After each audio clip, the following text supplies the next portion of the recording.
He's David Cohn. He won 5 world championships. He works for the Yes Network and also ESPN Sunday Night Baseball analyst. And I've been watching baseball and reading about baseball, and I forgot about Aaron Judge. And I looked at the numbers. His April is mind-blowing. Like it's Barry Bonzian. And I said to Fritzy, see if David Cohn will join us.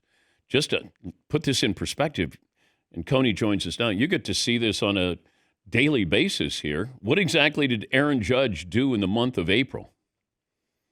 Well, Dan, thanks for having me on again. Always a pleasure. I got my time zones mixed up. Central, East Coast, 10 o'clock, 11 o'clock. But, we'll leave that where it is. But, watching Aaron Judge since the day he showed up, I was in the booth with Joe Torre, actually, and Paul O'Neill on his major league debut. He had a massive home run off the center field restaurant, the Black Glass up in Yankee Stadium. We couldn't believe what we were seeing.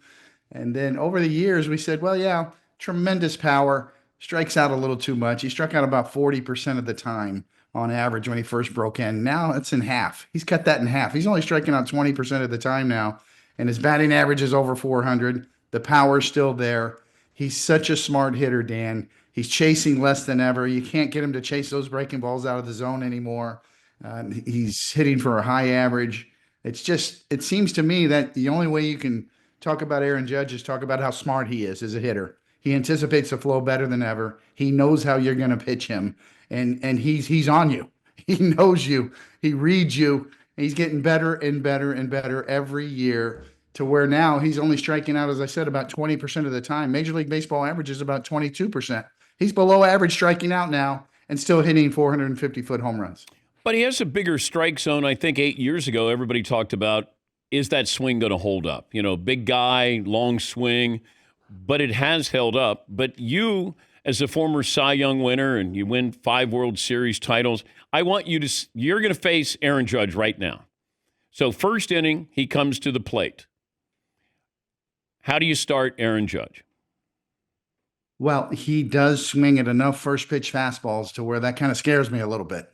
Even though he's very selective now, he gets a ton of walks, he doesn't chase, but he's still ready aggressively for that first pitch fastball. So Dan, I'm trying to get ahead of him. I'm trying to sort of get ahead with a breaking ball because a lot of times he'll spot you that. So if you can drop a curveball in there for the first strike, then you've got count leverage. And now maybe I'll try to bust him up and in out of the zone. But everything I'm throwing him is around the edges and up in the zone. I still think, you try to get him up and in. Any great hitter, if it was Barry Bonds, if it was Babe Ruth for that matter, I've got to test them up and in to see if they'll chase, to see if they can hit a fastball right on the upper right quadrant, upper inside corner. And then once I find that out, then I'm back to trying to throw breaking balls. But that's where he's been so impressive. He does not chase. The fish aren't biting for Aaron Judge this year. It's just his chase rate is top 5. He just does not chase breaking balls out of the zone. All right. You're going to face Shohei Ohtani. What are you doing? Same thing. I've got to try to get ahead somehow because he's very aggressive from the first pitch on. And if I were to give any advice to any slugger out there, I would say be ready on the first pitch. If you're going to spot me a strike, then I'm going to take it. I'm going to get a lot of the plate. If I think that you're going to, not swing. That's how I faced Mike Piazza in the 2000 World Series. I knew he would take a first pitch strike. So I threw an 85-mile-an-hour fastball right down the middle, and he took it for a strike, and I still can't believe it. And then I went to work. I started throwing sliders, started throwing fastballs in, got him to pop up. So that's kind of the strategy. Try to get ahead with something off speed, eventually test them up and in throughout the course of the at-bat, and then see if you can still try to get them to chase. And they're 2 hitters that don't chase all that often. But you look at these guys who are, and I would think that first pitch, you're not trying to throw something away. It's going to be around the plate. That if I'm a hitter, I'm going to sit on something. I'm going to guess that you're going to throw me a fastball and it's going to be around the plate. That would be my mindset coming to the plate. I don't know how many hitters have that first pitch mindset. It's a great point. I think more and more we're seeing it. The thing about analytics in today's game, every count is analyzed nowadays. You have reams and reams of information nowadays that players get inundated with. And sometimes that might take away from the natural order of things in terms of their aggressiveness. It makes you a little more information you get, the less aggressive you become, generally speaking. But with that being said, The great hitters can really zero in on a location, and if they get it, they're going to jump on it, and that's what we call cheating.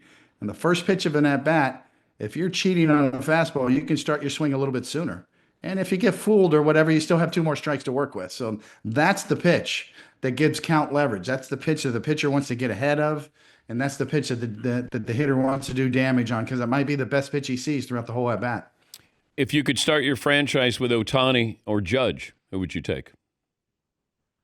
Oh, wow. I mean, I guess the projection is how much pitching can you get from Ohtani, well, with the injuries, what he has left. I mean, if you're going back a couple of years, and obviously Ohtani with the pitching side of his game, it just puts him above everybody else. But there is no doubt that in the batter's box with a bat in his hands, there's nobody like Aaron Judge. He is clearly the best hitter, better than Juan Soto because of his power numbers, better than anybody in the game right now. Aaron Judge, offensively speaking, is the best hitter, and it's not really even an argument. You did well against Bonds. I remember he didn't even bat 200, I don't think, against you. Yeah, I caught early Barry Bonds, in his Pittsburgh years, in the Mets days. So, early Barry Bonds is a different cat than later San Francisco Giants Barry Bonds. But you couldn't make him like he had a strike zone about the size of a bread box, mailbox. And he was not swinging on anything that wasn't in that little area, it felt like. How tough was that to, if you miss, it's gone? Absolutely. And the thing about Bonds is that he kind of choked up on the bat. You think he looked like Phil Rizzuto up there, the way he choked up on the bat at times, right? If you ever seen Phil Rizzuto and how much he choked up on a baseball bat, Bonds was that way. And what that made him so dangerous was fastballs in. He was so quick. If you tried to pitch him in and you did not get it in there, that's the ones he lost. Those were gone. Those were hit hard. They were either a line drive or a home run. So you had to be really careful when you tried to pitch Bonds inside because anything that didn't get in off the plate, he was going to have a good swing at. What is that like when you throw a pitch and it's almost like an bleep that you threw a pitch and it's a bad pitch? The question is, what are they going to do with it?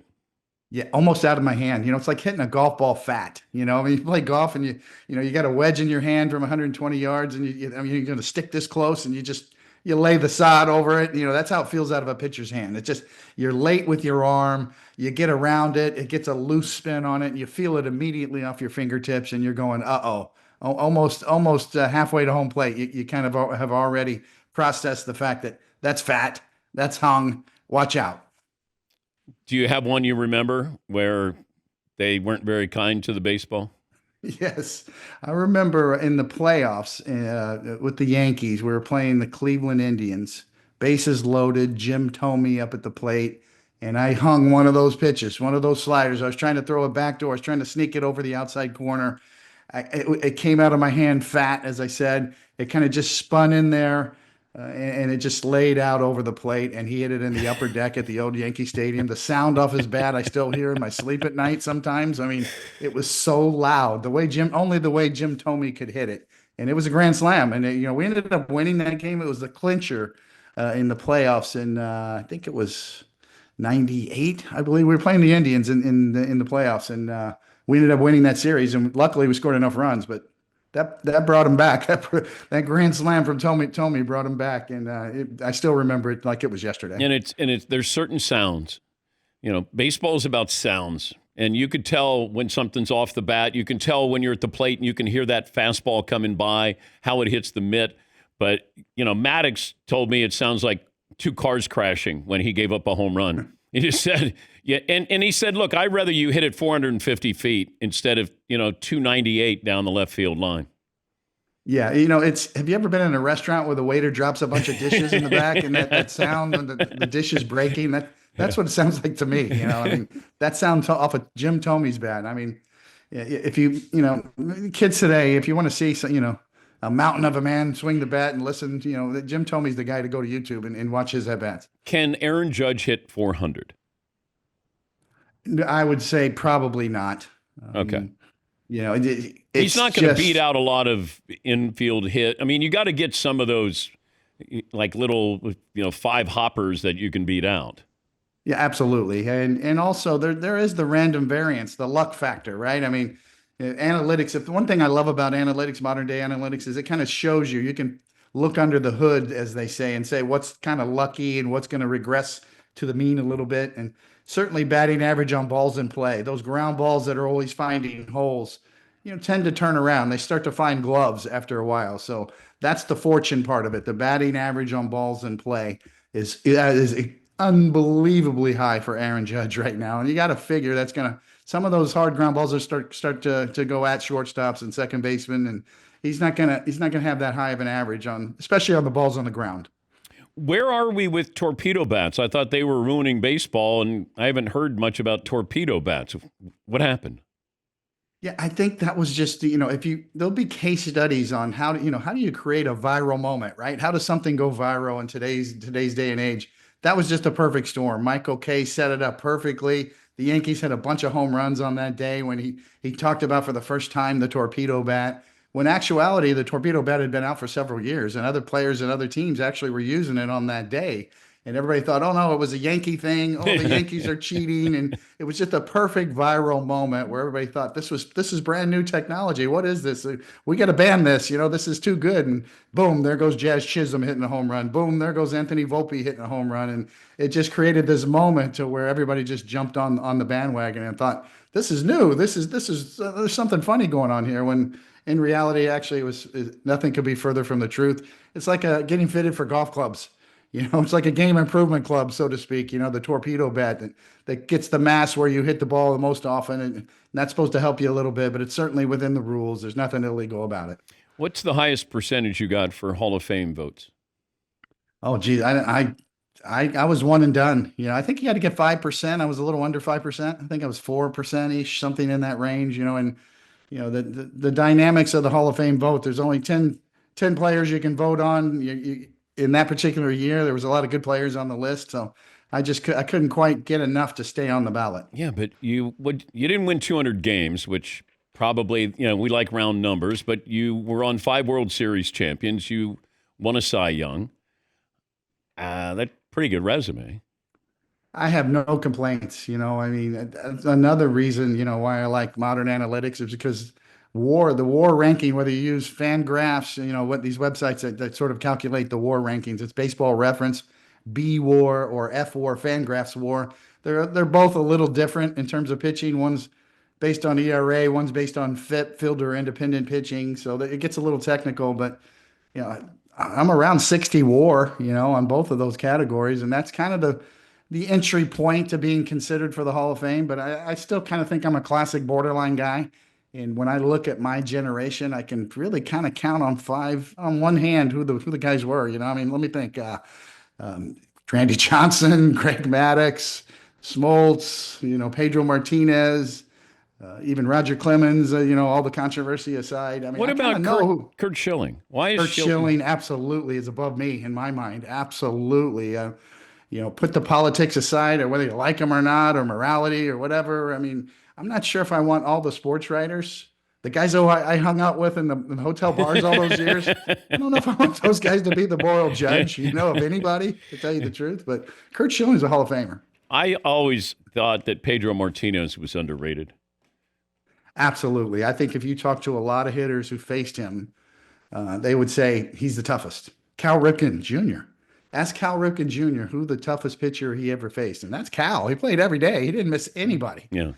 Pedro's the answer, so that tells you kind of what you need to know about who you didn't want to face, your least likely pitcher that you wanted to face. And a lot of guys would say Pedro. Yeah, I always viewed him as kind of a right-handed Sandy Koufax. He just put up incredible numbers there. Great to talk to you. Tell Michael Kay we said hello, and thanks for joining us. It's my pleasure, Dan. Anytime. That's David Cohn. I think he had, 192 wins, something like that, and was on 5 World Series champions. And a Cy Young winner in Kansas City, I believe. Yeah, Paulie. He was 194 and 126 in 17 seasons. Okay. Isn't that like the Frank Gore of his sport? Like, you compiled it. He won 20 games at age 25. He won 20 games at age 36. Yeah, he didn't win enough. Like, Frank Gore is, top 5 in rushing? Yeah.